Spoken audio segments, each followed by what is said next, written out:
Love letters are like seeds sown in the desert wind. Some find fertile land, others are lost in the sand of disappointment. Billy Harrison held the yellowed letter between his calloused fingers, rereading for the 10th time the words he had written months earlier. At 52, his hands trembled not from the morning chill, but from the anxiety that grew in his chest like weeds. The train would beep in less than an hour, bringing with it the woman who had responded to its advertisement in the newspaper, a mail-order bride. A second chance for a man who had buried his first wife 3 winters ago. The ranch stretched out before him like a broken promise. The fences needed repairs, the barn groaned under the weight of its own aging structure, and the 2 remaining cows grazed with the resignation of those who knew better days were just a mirage on the horizon. Billy had lied in the letter, not about his name or his age, but about the prosperity he didn't have, about the comfortable life he couldn't offer. Margaret Whitmore had written back in delicate handwriting, speaking of her desire to find a home away from the city, to cook for a good man, and perhaps to give him children. She said she was small and delicate, that she knew how to sew and had a good heart. Billy had tucked the letter into his shirt pocket, close to his chest, as if it were a talisman against the loneliness that had consumed him since Martha had rested on the hill behind the house. The dust rose on the horizon long before the sound arrived. The morning train always announced its arrival with a red cloud that rose to the skies like smoke from a campfire. Billy adjusted his hat, checked that his shirt was clean, and walked toward the small station. His footsteps echoed on the hard ground, each one of them bringing him closer to the moment he had so much desired and at the same time feared. At the station, other men were waiting, merchants waiting for goods, a Denver lawyer who visited the city once a month, and 2 farmers like him, lonely men who had learned that the silence of the land could be deafening when there was no one to share it. Billy recognized in their eyes the same desperate hope he carried. Everyone knew that sometimes letters lied, that words could paint portraits that reality quickly faded. The whistle cut through the air like a sharp blade. The train slowed down, its wheels singing a metallic, melancholy melody over the tracks. Billy felt his heart racing as the first people began to descend. A merchant with heavy suitcases, a family with noisy children, 2 men in suits who seemed lost in the middle of that vastness. Then she appeared. Margaret Whitmore was neither small nor delicate. It was a stout woman, at least twice the weight Billy had imagined, getting off the train with difficulty and looking around with small, suspicious eyes. She wore a blue dress that fought against her generous forms and carried a leather suitcase that seemed to have seen better days. When his eyes met his, Billy saw there not the delicacy promised in the letters, but an iron determination that reminded him of the distant mountains. The world seemed to stop for a moment. The other passengers went on with their lives, but Billy stood there staring at the woman who had crossed half the country to marry a man she knew only through words written on cheap paper. The lies they had both told hung in the air between them like the heat that rippled over dry land. Margaret approached with firm steps, her presence filling the space in a way that the delicate words of her letters had never suggested. When he stopped before him, Billy could see that his eyes, though small, shone with a keen intelligence and a gentleness that did not depend on the size of the body that carried it. He took off his hat, his words stuck in his throat like cactus thorns. He had dreamed of this moment for months, imagining beautiful words and gallant gestures, but there under the merciless midday sun, all he got was a shy nod and a hesitant smile that didn't hide his surprise. Margaret was the first to break the silence that stretched between them like a rope about to break. His voice was deeper than Billy had thought, but it carried an unexpected softness, like fresh water running over smooth stones. She said that he looked older than in the letters, but that was no problem. His eyes scanned Billy's sun-scarred face, the wrinkles that deepened in the corners of his eyes, the hands that told tales of hard work. He felt naked under that gaze, as if she could see through all the little lies she had told. Billy took her suitcase, heavy as if carrying rocks from the river. His back protested, but he didn't let anything show. During the 15-minute walk to the ranch, they said little. She asked about the cattle, and he replied that it had some heads. He asked about the house, and he said it was simple but clean. The half-truths came out of his mouth like dry sand. The ranch showed itself before them in its raw reality. The wooden house needed a fresh coat of paint, some porch boards were loose, and the empty corral screamed about the poverty Billy had tried to hide. Margaret stopped at the entrance, her sweeping eyes catching every detail that betrayed the difference between the letters and real life. Billy expected disappointment, anger, maybe even tears. I had met men whose brides came back on the same train, without even spending a night. But Margaret just nodded, as if she had seen worse places, as if she knew that life in the West was made up more of broken promises than fulfilled. She entered the house unceremoniously. Her firm feet made the floorboards groan, but she didn't seem to care. He inspected the small kitchen, the master bedroom, the living room that was good for everything and nothing. Billy followed her silently, his boots echoing behind her like a stray dog following a stranger. In the kitchen, Margaret opened the cupboards. He found little: old flour, a few grains of beans, salt, and a piece of dried meat that looked more like leather. She made no comment, just closed the doors carefully and turned to him. His eyes carried no accusation, but a kind of understanding that made Billy's chest tighten. She said she would make a soup with what she had there, that the next day they would need to go to the city to buy groceries. His words were practical, direct, without drama or tears. Billy realized that this woman knew the harshness of life, that she had not come here expecting a fairy tale. As she lit the wood stove, Billy went out to fetch water from the well. The bucket creaked down, and the sound of water hitting the metal echoed off the dark background like a funeral bell. He looked at the horizon where the sun was beginning to decline, painting the sky red like blood spilled on sand. When he returned, the smell of soup was already filling the house. Margaret had found some spices that Martha had left behind, stored in an old tin at the top of the cupboard. She worked in silence, her movements safe and economical, like someone who had learned to do a lot with little. Billy sat down at the wooden table he had made himself years earlier, when he still believed the ranch would be prosperous. He watched Margaret move through the kitchen, filling the space with a solid presence that the house hadn't known in a long time. She was not the delicate woman of the letters, but there was something comforting in her solidity, in her way of accepting things as they were. The soup was served in metal bowls that had known better days. The flavor was simple, but made with care. They ate without much talk, just the sound of spoons touching the metal and the wind outside, whispering through the cracks in the house. When darkness came, Billy lit the lantern. The yellowish light danced on the walls, creating shadows that moved like ghosts from the dreams they had both brought to this place. Margaret arranged her few belongings in the master bedroom, while Billy prepared a makeshift bed in the living room. Before she left, she stopped at the door and looked at him.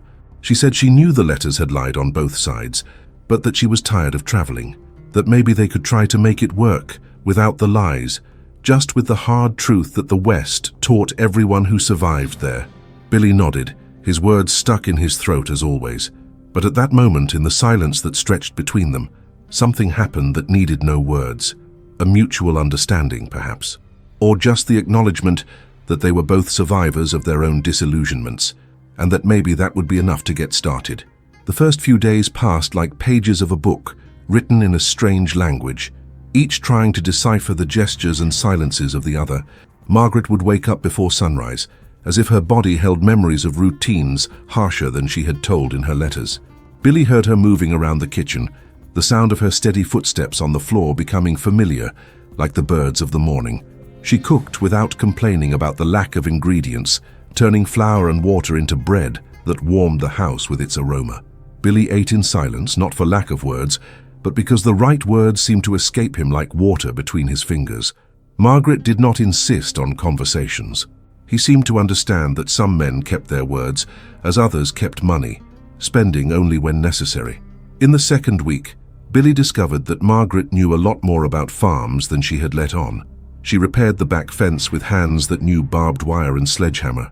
When he returned from the pasture to find her hammering stakes in the midday sun, he felt something move in his chest, a mixture of gratitude and shame that he didn't know how to name. She had grown up on a farm in Kansas. She discovered Billy in one of the few long conversations they had. Her father died when she was 16, and she and her mother ran the property alone until the drought of 3 consecutive years drove them off the land.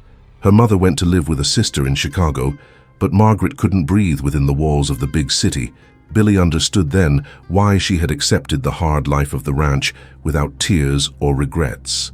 She knew the taste of dry earth in her mouth, the sound of the wind carrying hope away like dead leaves. He knew the loneliness that grows like weeds when there is no one to share the weight of the days. One afternoon, while they were repairing the roof of the barn together, Margaret asked about Martha. Billy was silent for so long that she thought he wouldn't answer. When she finally spoke, the words came out slowly, as if each one hurt as she left. Martha had been small and giggly, he said. He died of a fever the third winter after the wedding, when snow covered the land for weeks, and the nearest doctor was 2 days' journey away. Billy buried her on the hill behind the house, under a lonely tree that she used to say seemed to be always waiting for something. Margaret stopped hammering and looked at him. He did not offer words of consolation or touch his arm as some women did. He just nodded, as if acknowledging a familiar pain. She said that she had lost a fiancé in the war, a young man who promised to return and whose body was never found. Sometimes, she said, life takes the right people away from us and leaves us with the choices that remain. They finished the repair quietly, but it was a different silence now. No heavier as a stone, but shared as a shadow in the middle of the day. Billy realized that Margaret was not trying to take Martha's place or erase her memory. It just existed there, solid and present, like a mountain that neither moves nor disappears. The weeks went by, and the ranch began to show signs of new life. Margaret planted a small garden behind the house, her knowledgeable hands croaking greens from the dry land. Billy mended the fences he had been putting off for years, motivated not by demanding words she never said, but by the way she worked alongside him without complaining or giving up. One evening, after an especially hot day in which they worked together repairing the corral, Margaret prepared a hot bath in a metal basin. She told Billy that he could bathe first, that she would wait in the kitchen. He accepted, but when he finished, he found clean water in the basin and clean towels waiting for her. It was then that he noticed how Margaret took care of the small details that made the difference between a house and a home. The curtains she had sewn with scraps of fabric, the wildflowers that appeared in a jar on the table, the way she folded her clothes neatly, even though they were few and simple. Billy began to notice other things as well. How Margaret smiled when she thought no one was watching, especially when the garden showed green shoots. How she hummed softly as she cooked, melodies he didn't know, but that filled the house with something that had long been lost. One afternoon, as she mended a shirt of his sitting on the porch, Billy found himself watching his hands work. Large, capable hands, with calluses that told stories of honest work. He realized that he had stopped thinking of her as the woman who was not the Margaret of the letters and had begun to see her simply as Margaret, the woman who was there, real and present, sharing the weight of the days with him. That night, for the first time since she had arrived, Billy didn't sleep thinking about the lies they'd exchanged in the letters. He slept thinking about the soup she made with almost nothing, the sound of her footsteps in the morning, and the strange but comforting feeling of no longer being alone in that vastness. Autumn arrived like a whisper, changing the colors of the world without haste or fanfare. The few trees around the ranch began to brown, and the morning air carried a chill that promised harder times ahead. Margaret had spent 2 months there, long enough for her presence to cease to be a novelty and become part of the landscape, like the distant mountains or the well behind the house. It was on one of those cold mornings that Billy woke up to a strange noise coming from the backyard. He stood up slowly, his body protesting against the cold that seeped through the cracks in the house. Through the window, he saw Margaret in the garden, kneeling in the dirt, her hands working quickly among the plants. It was only when he got closer that he realized she was crying. Tears fell silently on the dry land as she picked the last tomatoes before the first frost. Billy stopped a few steps away, not knowing whether to approach or leave her with his private pain. He had learned that Margaret cried as she did everything else. No noise, no drama, just the simple need of someone who needs to release what weighs on the chest. She noticed his presence without looking up. He said that it was the anniversary of the death of the boy he had loved, that always at this time of year the longing tightened like a noose around his neck. 20 years had passed, but some pains do not age or heal completely. They only learn to live with time, like poorly healed wounds that hurt when the weather changes. Billy bent down next to her and began to pick the tomatoes in silence. His large, clumsy hands worked slowly, careful not to hurt the ripe fruits. Margaret looked at him sideways and something passed between them, a mute recognition that they both carried dead people who did not let go of their hearts completely. They worked side by side until the entire garden was harvested. Margaret kept the tomatoes in a wooden box, sorting out the best ones to pickle and the smaller ones to eat fresh for as long as the time lasted. Her eyes were still red, but the tears had dried like dew in the morning sun. That afternoon, Billy did something he hadn't done in years.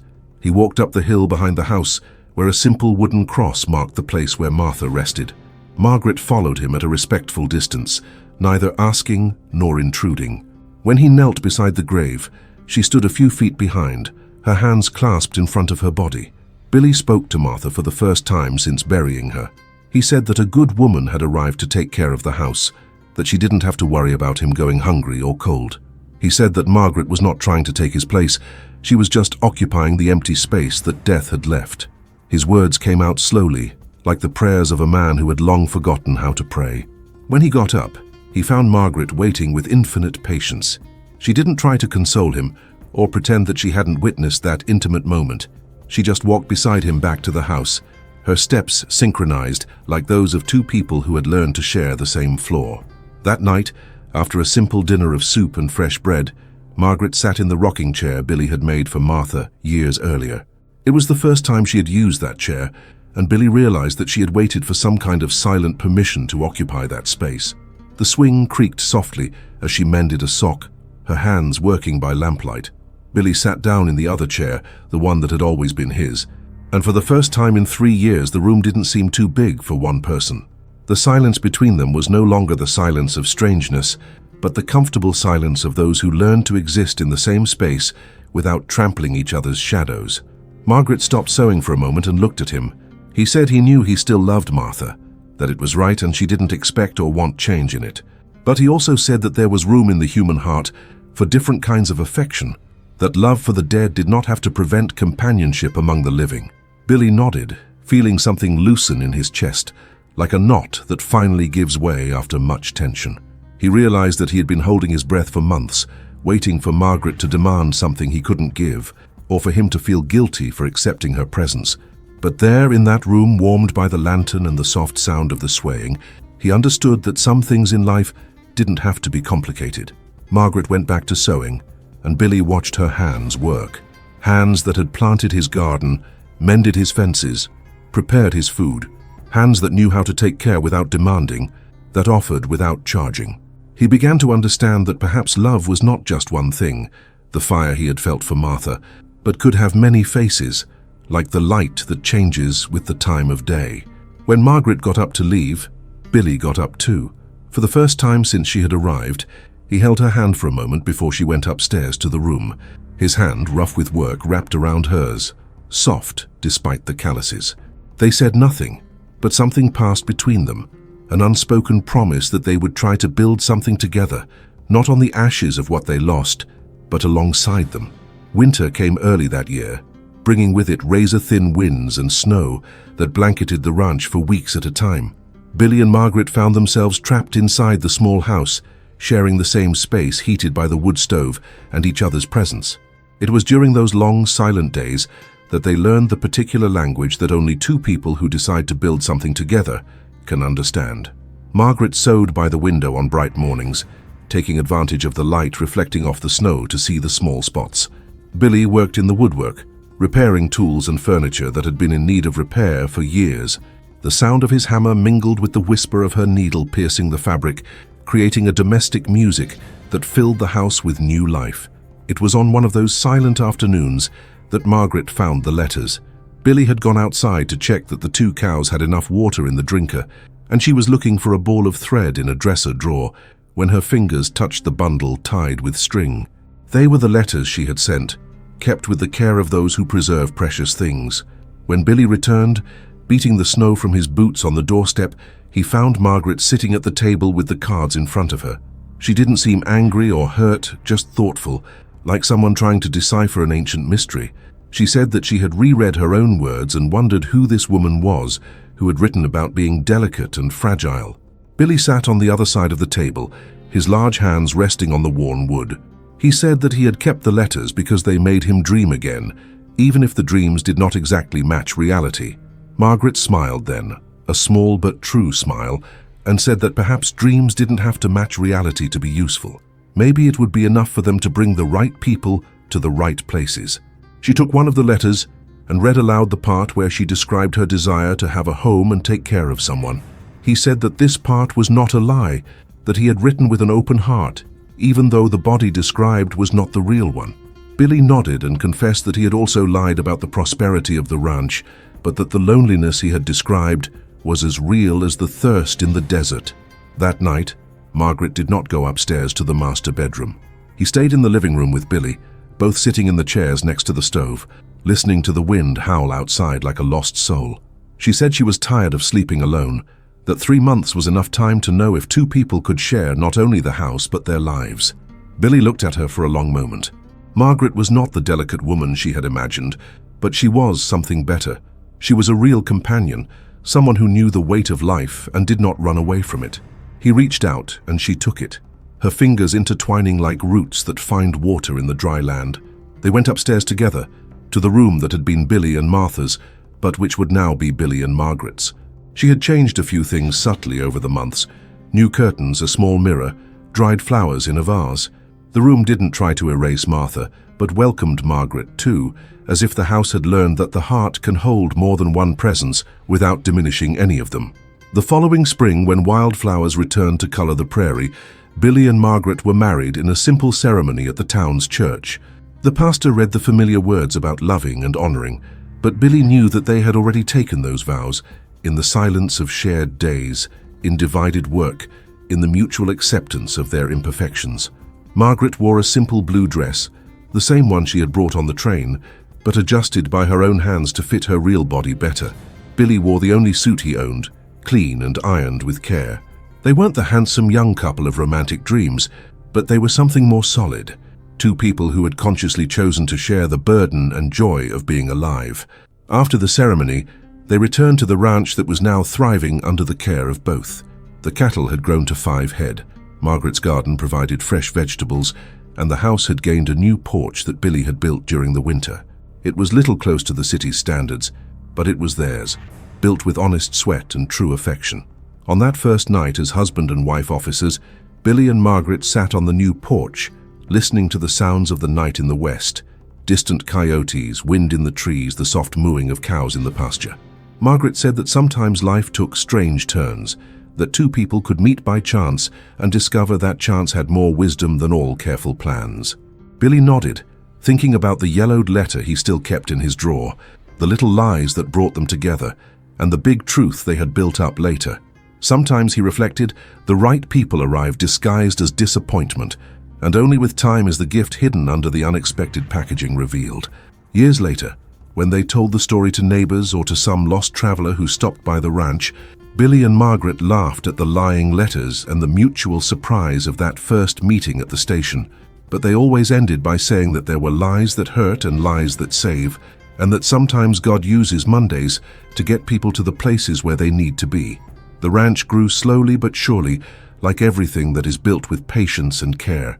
Margaret never became delicate, nor did Billy become prosperous as they had promised in their letters, but they have become something better. True companions in a hard land, two people who have learned that love sometimes comes not as a storm, but as gentle rain that nourishes the parched land until it blooms again. If this story of courage and survival has touched your heart, you can't miss our upcoming adventures in the American Wild West. Subscribe to the channel and leave your comment below telling us what was the most emotional moment of this story for you. Was it when Billy saw Margaret get off the train so different from what he expected, when she cried silently in the garden remembering their lost love, or maybe when they finally held hands recognizing that they could build something true together? Every like and comment motivates us to bring you more stories of brave men and women who braved the unforgiving vastness of the West with only the strength of their hearts and the hope of better days.